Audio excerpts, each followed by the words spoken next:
if you haven't heard about Anchor, it's the easiest way to make a podcast.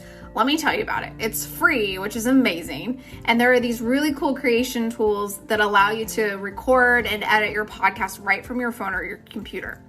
Anchor will even distribute your podcast for you, so it's easy to be heard on Spotify, Apple Podcasts, anywhere you get podcasts. And you get to make money with no minimum listenership, which is really cool. It's everything you need to make a podcast all in one place. Download the free Anchor app or go to anchor.fm to get started right away. Yoga teachers, mindfulness leaders, and energy workers, are you ready to stop side hustling and start making an income doing what you love? Welcome to the Marketing Off the Mat podcast. Every Tuesday and Thursday, we'll dive into conversations with successful creatives in wellness, business, marketing, and more to uncover practical methods to take you from A to B and have some fun along the way. My name is Jessica Cross, and I'm so excited to be here with you. Let's dive in. Hey everyone, welcome back to another episode. It's Jess and this is Marketing Off the Mat. Thanks for being here today.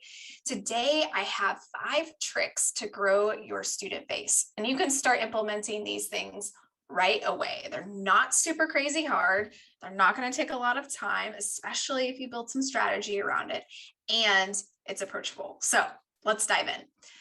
Number 1, the first trick that you can use to grow your student base is something that you're like, Jess, you sound like a broken record, but know your ideal student. So we have to know whom we speak to. We must know who our ideal student is because we need our message to be refined and specific so it reaches them. Because when we say our message into a room of people and it's very specific, like a hey you versus a hey Jess, it lands differently, right? Because if someone knows that they're being spoken to in a crowd, they will turn around. Otherwise, they'll just assume that you're speaking to everybody else. So we want to deliver a refined and specific message because otherwise we're not going to be able to stand out.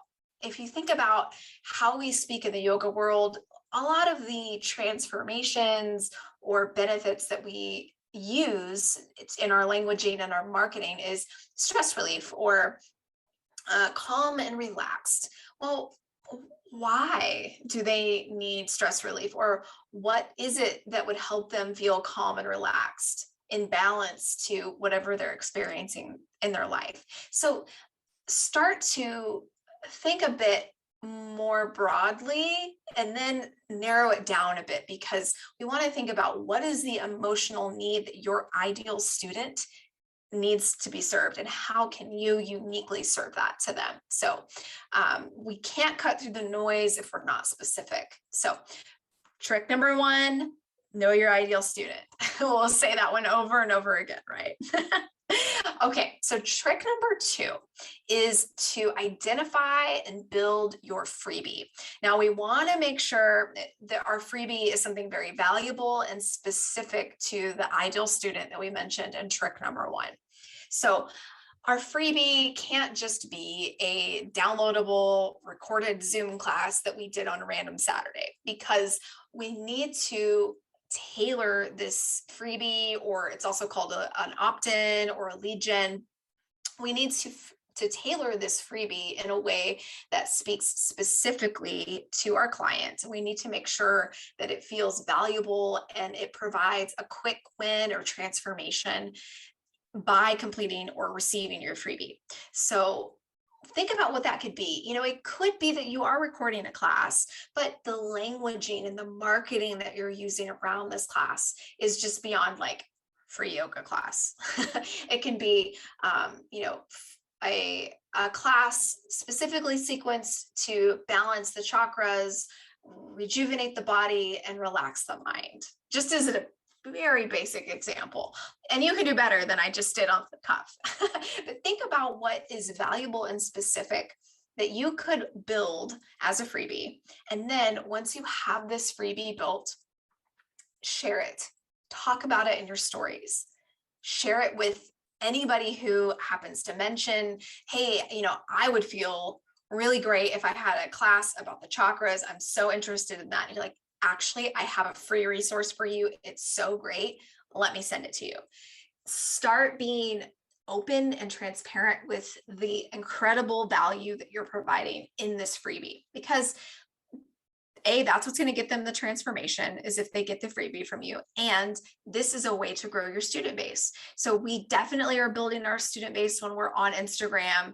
And we need to remember that another part of our community is also through email marketing. And as much as I love Instagram, I mean, if you follow me, if you listen to the podcast, obviously I feel like this is where my time is best spent as far as a social media platform. Of course, Facebook groups are great too, but Instagram is really where it's at in my mind. And I feel like it's a super valuable tool, especially with hashtags, all the video platforms, etc. So there's my Instagram spiel.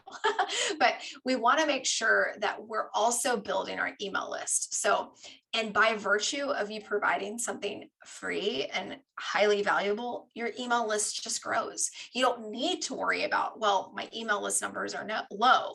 You want to make sure that you're qualifying people who are on your email list to be specific to your student base. So you can have a bunch of emails, but if none of these people are actually your ideal student, remember tip number one, it doesn't matter. They're not going to buy from you anyway. So we want to have a very specific freebie that qualifies the people that are on our email list as a separate student base to our Instagram or preferred social media. Okay. So number 3 of the tricks to grow your student base is to remember that you don't have to do this alone. You don't have to be all alone in your business. There are, I promise, complementary teachers who have a complementary audience, a similar message, or as I said, complementary message or teaching style to yours, that you guys could collaborate on an offering. I just did an episode on collaboration, so go back and listen to that for some more ideas. But just remember that there are a lot of wonderful resources and teachers all over the world that you can tap into, that you can send them a message and say, hey, I really like what you're doing. I would love to meet you and see how we can support one another. Maybe that's on, a podcast swap if you have a podcast, or just as a guest. Not even just say just as a guest. You could also maybe do a blog entry for one another, or you go live, or you teach a workshop together. There's just so many things, and in much more than the short list I just mentioned. But just remember that you don't have to do it alone, and there's a lot of benefits to collaborating. Okay, so the 5th trick to grow your student base, and this is a hard one for everybody, myself included.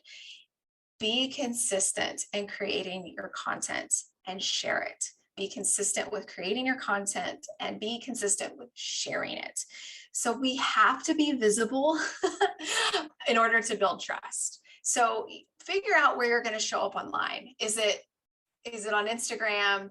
Is it through your email marketing? Figure out a way that you're going to really commit. Maybe it's the both.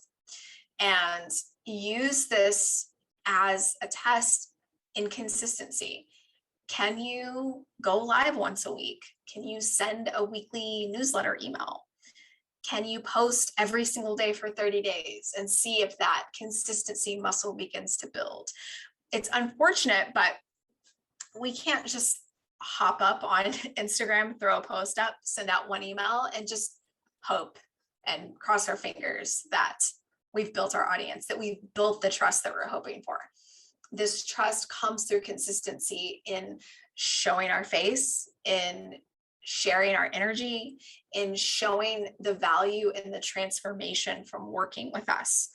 That's where we need to remain consistent. So think about all the ways that you can show up. Think about what is sustainable for you and give it a try. Maybe I'll do a 30-day challenge soon about how we can show up consistently online. And then remember, you're helping yourself by creating this content because you can repurpose it.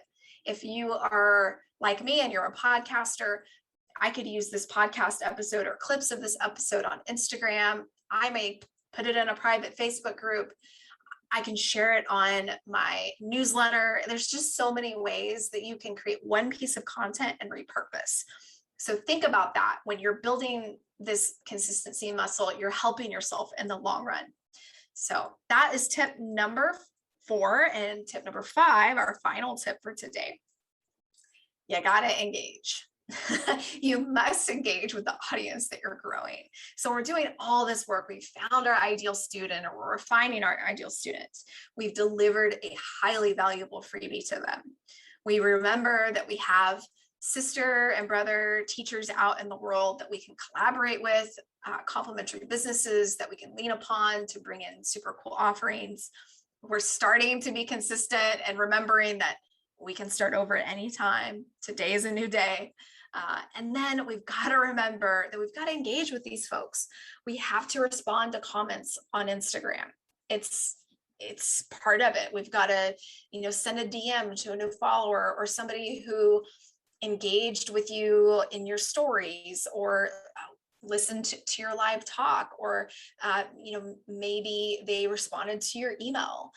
They came to your workshop. We've got to remember that we've got to have a place for people to see us, for our faces and our offerings to be visible as one thing, but for us to continue to build the relationships is another. So it's meant to be social. If you're on social media, it's meant to be a relationship. It's meant to be a conversation, not I'm going to throw it out there and hope you see it. My friend Erica calls it posting and praying. It's the same thing when it comes to sending out an email or throwing up a workshop and not engaging with somebody who has a question about it. So we've got to be engaging with our audience in ways that helps build trust, that helps build the relationships that will stand the test of time. That these people will be hungry for your offers because they already trust you. They love what you have to offer. They love your energy, and they're ready to spend time with you. So we have to remember too, with all of these cool tricks that we've just mentioned, know your ideal client, building your freebie, remembering that collaboration is an incredible option, being consistent and engaging with the audience, that we have all these super cool tools at our fingertips in order to reach our students.